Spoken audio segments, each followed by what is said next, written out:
Et salut tout le monde, aujourd'hui on se retrouve pour une vidéo critique d'un manga, donc je sais pas encore comment je vais appeler ça, j'ai pas le nom encore en tête, c'est ma première vidéo manga, et donc aujourd'hui on va parler d'un de mes mangas préférés, il rentre facilement dans mon top 5, un manga qui est plutôt populaire en France, qui a eu le droit à plusieurs rééditions, et que je trouve franchement bon. Donc c'est parti, on va faire la critique de Sunken Rock. Let's go. You don't know me now. This liquor's got me faded, talking crazy. You don't know me now. It's got me thinking about you, how you lately. You don't know me now. I'm alright. You don't know me now. I'm alright. You don't know me. Alors, avant de commencer à parler de l'histoire, à vous donner mon avis sur ce manga, on va commencer par les bases. Parce que vous n'avez pas les bases. Alors, Sunken Rock est publié au Japon depuis septembre 2006 par l'éditeur Shonen Gaosha et prépublié dans le magazine Young King Urs. Cette série est réalisée par Boichi, un mangaka que j'aime beaucoup, on en parlera plus tard, et est terminée avec 25 volumes parus. Il a également eu le droit à un spin-off de 3 tomes du nom de Wallman, mais on en parlera également plus tard, oui, voilà, je sais, je remets tout à demain, c'est pas grave. On en parlera plus tard dans la vidéo. En France, c'est Doki Doki qui cherche de publier ce titre depuis 2008. La série est rapidement devenue le plus grand succès de l'éditeur, qui n'hésite pas à la mettre régulièrement en avant, avec beaucoup de rééditions, une version tome double, la version simple, une version deluxe, qui avait même eu le droit à une petite présentation par John Rashid, tranquille. Donc bref, je pense que si vous souhaitez vous procurer le manga après la vidéo, ça devrait pas poser de problème.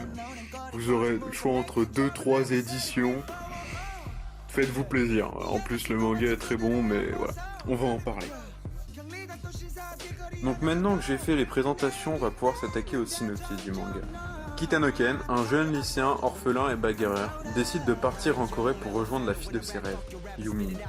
Cette dernière est partie en Corée dans le but de devenir policière. Ken va alors à son tour essayer de devenir policier, mais va malheureusement échouer. Il va donc enchaîner les petits boulots pour essayer de s'en sortir. Mais un jour, alors qu'il était en train de manger dans un resto, un gang va attaquer le propriétaire du resto, et Ken va alors décider de s'interposer.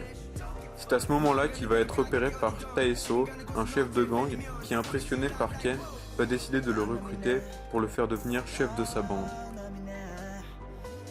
Bon, maintenant qu'on a fini le synopsis, on va pouvoir s'attaquer à qu'est-ce que j'ai pensé du manga. Parce que c'est quand même pour ça que vous êtes là. Sinon, un petit tour sur Wikipédia, vous avez toutes les infos que je viens de dire, donc bon, j'ai pas envie de servir à rien. Donc, comme j'ai dit plus tôt, Sunken Rock est un de mes mangas préférés. Mais est-ce que pour autant, c'est un manga qui est exempt de défauts? Bien sûr que non. Bon, déjà on va commencer par le personnage de Ken, que j'apprécie autant qu'il m'énerve. Car certes, il est extrêmement classe, c'est vraiment quelqu'un de bien. Mais au bout d'un moment, c'est un seinen, ok? Et le personnage de Ken est vraiment trop pur. Ça donne un décalage vraiment énorme avec les autres personnages de l'histoire.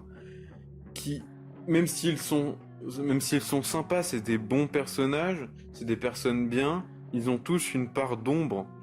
Mais Ken, non, Ken, il est vraiment trop pur, c'est un truc de fou, il y a des détails. C'est très souvent des détails, mais c'est très énervant les fois où ça arrive. C'est pas tout le temps, mais ça arrive.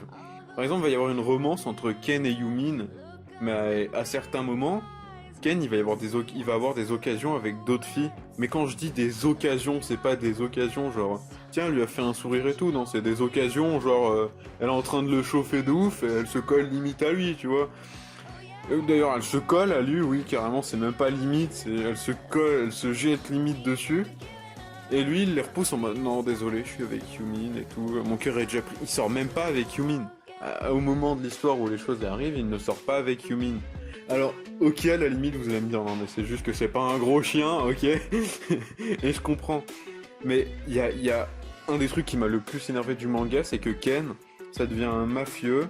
Il a beaucoup d'endroits, il obtient beaucoup de choses qui lui appartiennent, donc ils engendrent énormément d'argent. Mais lui, il veut pas la thune. Il veut être payé 15 000 € par an. C'est tout. Le mec, c'est un mafieux. il risque sa vie tous les jours, et il veut pas plus de 15 000 euros par an. Sérieux. C'est le genre de truc qui m'énerve, quoi. C'est con. En plus, le gars, il roule en Ferrari et tout. Tu vois, le mec, il roule en Lambo, mais il veut pas de plus de 15 000 euros par mois. Par an. C'est... Voilà. Après, bon, je me plains beaucoup, mais Ken reste un personnage vraiment sympa. J'accroche le personnage. Franchement, c'est un personnage qui est cool. J'aime bien suivre ses histoires et tout. Ça, ce sera jamais un de mes personnages préférés pour des détails comme ça qui m'énervent. Mais il est quand même sympa. Voilà. Après, c'est des petits détails qui m'ont vraiment dérangé pendant la lecture. Mais bon, vous, ça ne vous dérangera peut-être pas. Je parle pour moi. Mais voilà. Après, comme je l'ai évoqué tout à l'heure, il y a d'autres personnages tout aussi importants que Ken et que je trouve beaucoup plus nuancés et donc beaucoup plus intéressants. Par exemple, Taeso, c'est un excellent personnage qui est très sympa avec Ken, qui a énormément aidé Ken et qui lui a permis de devenir ce qu'il est dans le manga. Il est prêt à tout pour Ken, il y a un énorme respect mutuel entre les deux, mais Taeso n'est pas que le bras droit de confiance de Ken. C'est aussi un personnage qui a des idées derrière la tête, qui a des buts et qui est prêt à se servir de Ken pour accomplir ses buts. Il est aussi prêt à tout pour accomplir ses buts, même quitte à créer des dommages collatéraux chez d'autres gens. Donc ses intentions sont bonnes, mais si pour les accomplir il faut créer des dommages collatéraux, ça va pas l'arrêter. Et c'est mieux que Ken qui cherche juste à faire le bien et à aider les autres, car Taeso, lui, est beaucoup plus nuancé. Voilà. Après, il y a d'autres personnages qui sont tout aussi intéressants, comme Yumin, qui est aussi un des personnages les plus développés de l'histoire, qui pendant un bon 3/4 de l'histoire est la gentille policière qui est prête à faire le bien, la femme pure qui se bat juste pour le bien. Mais vers la fin, le personnage aura une grosse remise en question, où la question va se poser, est-ce qu'elle est vraiment juste la femme pure dont on parle depuis le début? Et cette remise en question va être très sympathique pour le personnage de Yumin, car ça va vraiment l'approfondir. Et voilà, c'est des personnages comme ça qui sont cool dans Sunken Rock, et Ken, je le trouve vraiment trop gentil, et quoi. Mais voilà, les personnages de Sunken Rock sont bons, même si Ken est un peu trop pur, même si il reste très sympa à suivre. Mais pour finir avec les principaux défauts qui m'ont dérangé, je vais parler d'un arc de Sunken Rock que j'ai vraiment pas compris. Je trouve vraiment qu'il a pas énormément d'utilité, voire pas du tout d'utilité. Donc c'est l'arc où Ken va devenir le road manager d'un girls band. Donc il décide totalement de laisser tomber Taeso tout. Je spoil un petit peu, mais voilà. Pour devenir road manager d'un girls band. J'avoue que j'ai pas compris l'utilité de cet arc. Pour moi, c'est juste un arc full fan service. D'ailleurs, il y a beaucoup de fan service dans Sunken Rock. Je vous mets en garde maintenant, parce que Sunken Rock, ça parle pas hyper bien des femmes, parce qu'il y a beaucoup de fan service et disons que les femmes sont considérées comme elles tombent toutes amoureuses du héros. Voilà, c'est tout. Voilà. Les femmes sont très souvent réduites à ça, elles tombent juste toutes amoureuses du héros. Il y en a qui sont bien écrits, mais ça reste globalement ça. Et il y a beaucoup de fan service. Donc voilà, je vous préviens, c'est pas gênant. Du moins pour moi, ça l'a pas été. Je comprends que pour certaines personnes, ce soit énervant. Mais voilà. Et du coup, en fait, cet arc, je trouve vraiment qu'il n'a servi à rien. Il a un peu développé le personnage de Ken, mais très rapidement. C'était un des arcs où il y avait... qui m'a justement le plus énervé au niveau du personnage de Ken. C'est aussi un des arcs où l'histoire n'avance plus. L'histoire est mise de côté pendant 2-3 tomes. J'ai vraiment l'impression que l'arc était là seulement pour du fanservice. Boichi en a eu marre, il a fait de c'est quoi, j'ai dessiné des gonzesses parce que ça me fait chier. Et voilà. Donc voilà, cet arc m'a un peu énervé. Mais voilà, c'était le dernier point négatif que j'avais à formuler sur le manga. Il y en a d'autres, comme j'ai dit au début. Mais je les ai pas particulièrement remarqués, ou alors ils ne m'ont pas marqué plus que ça. Donc voilà, maintenant on va essayer de passer aux points positifs, et il y en a pas mal. Donc on va commencer avec le principal point positif, une des meilleures qualités du manga, voire la meilleure, les dessins. Car oui, les dessins de Sunken Rock sont vraiment très très beaux. D'ailleurs, vous devez aller voir passer depuis tout à l'heure dans la vidéo pour illustrer ce que je dis. Donc vous avez dû vous rendre compte de la qualité. Boichi est un excellent dessinateur. Les personnages de Sunken Rock ont tous des carrures extrêmement extrêmement stylées. Les traits sont nets, c'est très beau. Les personnages font très réalistes. Le trait de Boichi est très réaliste. Et c'est vraiment très beau, quoi. C'est très agréable à regarder. Les combats sont fluides. Les mouvements sont fluides. Et c'est toujours très stylé à regarder, quoi. Je veux dire, moi j'adore les dessins de Sunken Rock. Je trouve vraiment ça beau à regarder. Comme j'aime regarder Berserk, car les dessins sont aussi très beaux. Sunken Rock est magnifique, vraiment. C'est un des meilleurs dessinateurs que j'ai vu. C'est un des plus beaux dessins de manga que j'ai vu. Donc si vous êtes le genre de personne à apprécier les dessins dans un manga, si vous aimez les dessins, si c'est un des points qui vous intéresse le plus dans une œuvre, Sunken Rock est excellent sur ce point-là. C'est vraiment très beau, quoi. Donc voilà, pour les dessins, déjà Sunken Rock, je vous le conseille.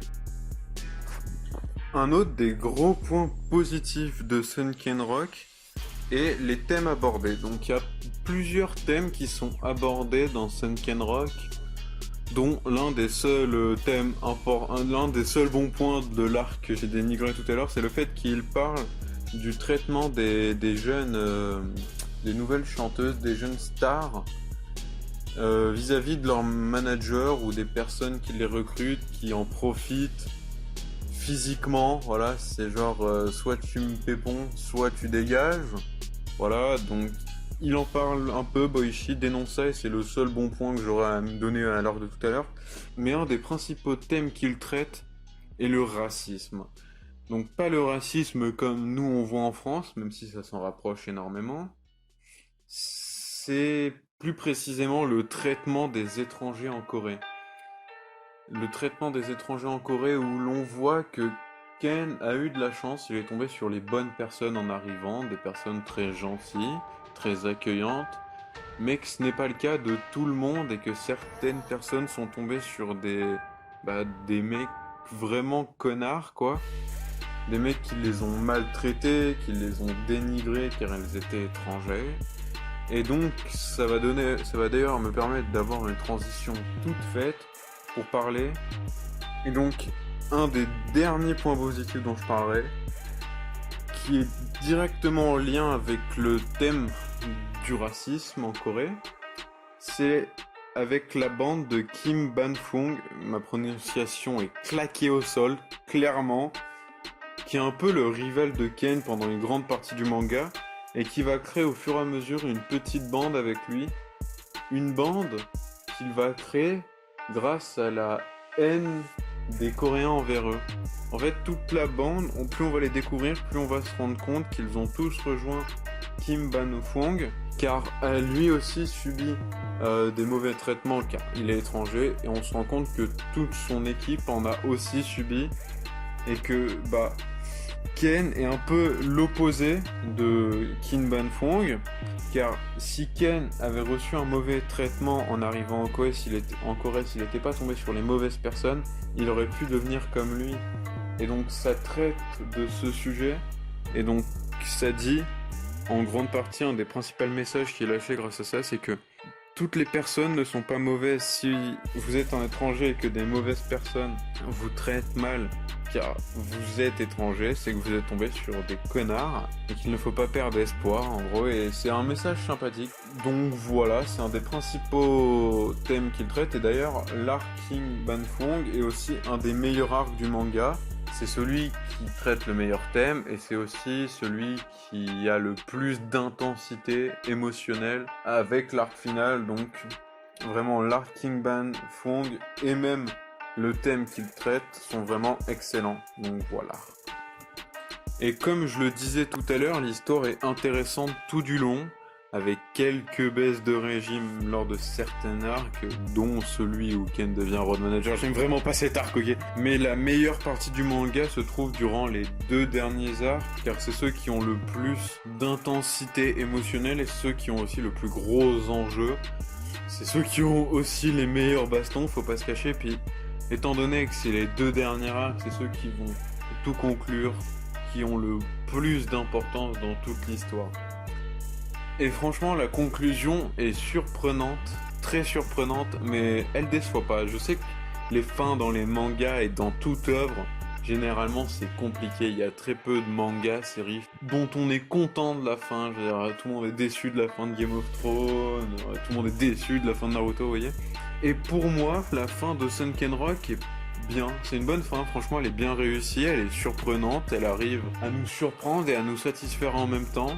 Après, l'histoire pendant les 25 tomes, comment dire, elle est pas exceptionnelle, mais elle est agréable à suivre. Vous voyez, on se fait pas chier quand on la lit. Elle est agréable à suivre. On a du plaisir à suivre Ken et tout. Mais là où elle a vraiment le plus d'importance, c'est pendant les 2 derniers arcs de l'histoire. Donc voilà, l'histoire est très sympathique. Donc, je crois qu'on a fini de parler et des points positifs et des points négatifs. On a fait à peu près le tour de ce que je pensais du manga. Mais avant de s'arrêter, j'aimerais parler de Boichi, de l'auteur, du mangaka de Sunken Rock, qui n'a pas fait que Sunken Rock. Il a aussi fait d'autres mangas. Et Boichi, je vous conseillerais vraiment de voir ses autres œuvres, car il a vraiment fait d'autres bonnes œuvres. Après Sunken Rock, il a enchaîné avec Wallman, donc le spin-off de Sunken Rock en 3 tomes. Donc c'est pas un spin-off très intéressant, c'est vraiment pas excellent. C'est pas non plus nécessaire pour comprendre l'histoire, ça ajoute très peu de choses. Et franchement, c'est dispensable. Mais si vous avez beaucoup accroché à Sunken Rock et que vous avez envie de voir vraiment l'œuvre dans son ensemble, prenez Wallman. Mais comme je dis, c'est pas ce qu'ils ont fait de mieux, c'est pas ce que l'auteur a fait de mieux.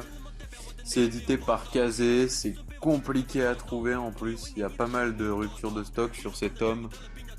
Donc voilà, franchement, vous pouvez les prendre, mais vous prenez pas la tête, c'est vraiment pas quelque chose d'indispensable et la qualité est pas énormément au rendez-vous. Mais Boichi a fait d'autres mangas, donc on va passer sur les mangas en un tome, comme Hotel ou Space Chef Khazar, et on va plutôt se concentrer sur un des derniers mangas qu'il a fait, Origin, donc qui est terminé en 8 tomes. Je ferai peut-être une vidéo dessus d'ailleurs, qui est terminé en 8 tomes au Japon. Les dessins sont encore mieux, c'est cette fois du SF, c'est court, c'est bientôt fini d'éditer chez, je sais même pas qui l'édite, chez Pika. Donc voilà, n'hésitez pas à aller voir ses autres œuvres telles que Origin ou Dr. Stone qui a même eu un animé très récemment, qui est un manga que j'aime beaucoup, c'est un shonen dans le Weekly Shonen Jump. C'est Boichi au dessin, au scénario c'est Riichiro Inagaki. Donc n'hésitez pas à aller voir Dr. Stone et Origin, les dessins seront toujours là, toujours excellents. Et j'ai lu à peu près le début, les 2-3 premiers tomes d'Origin, c'est vraiment très sympa. C'est très court, c'est en 8 tomes, n'hésitez pas à y aller, c'est chez les éditions Pika. Si vous avez apprécié Sunken Rock, n'hésitez pas. Ça reste dans la continuité, surtout Origin, et c'est toujours aussi cool. Donc voilà. Donc j'espère que cette première vidéo sur Sunken Rock vous a plu. Si vous avez des conseils à me donner, si vous avez des conseils, oui, des conseils à me donner, si vous souhaitez que quelque chose change dans le format, si vous pensez que je ferais mieux de faire plus de ça, que j'ai oublié de dire telle chose et tout, n'hésitez pas. C'est ma première vidéo, comme je vous le dis, même au niveau du montage, des sujets dont je traite dans la vidéo et tout, n'hésitez pas, vraiment pas à mettre un petit commentaire en dessous de la vidéo. Je vais essayer de lire tous les commentaires et je vais essayer d'en prendre compte et de modifier ça pour les prochaines vidéos. Mon but c'est vraiment de m'améliorer, donc n'hésitez pas à faire quelques petites réflexions dans les commentaires, ça me fera plaisir. Y allez pas en mode ouais c'était de la merde. Va te faire foutre. Ok, super, sympa. Non, allez-y en mode c'était sympa, ou même j'ai trouvé ça moyen. Faudrait que t'as pas assez développé ça, t'as pas parlé de ça, c'est dommage, tu devrais avoir un rythme plus dynamique et tout. Je sais pas, n'hésitez pas à me donner vos avis et vos conseils dans les commentaires, ça me fera très plaisir. En attendant, j'espère que la vidéo vous a plu, si c'est le cas, petit like, hein. Voilà, je viens de débuter, n'hésitez pas à vous abonner aussi, je vais essayer de continuer les vidéos. Petit like, petit com pour donner votre avis, puis voilà, abonnez-vous si vous avez envie de voir comment je vais évoluer, donc voilà. Merci d'avoir regardé la vidéo, ça fait très plaisir. On se trouve pour une prochaine vidéo sur un autre manga. D'ailleurs, dans les commentaires, n'hésitez pas à mettre les mangas dont vous voulez que je parle. Voilà, on se retrouve pour une prochaine vidéo. Et puis, bye tout le monde.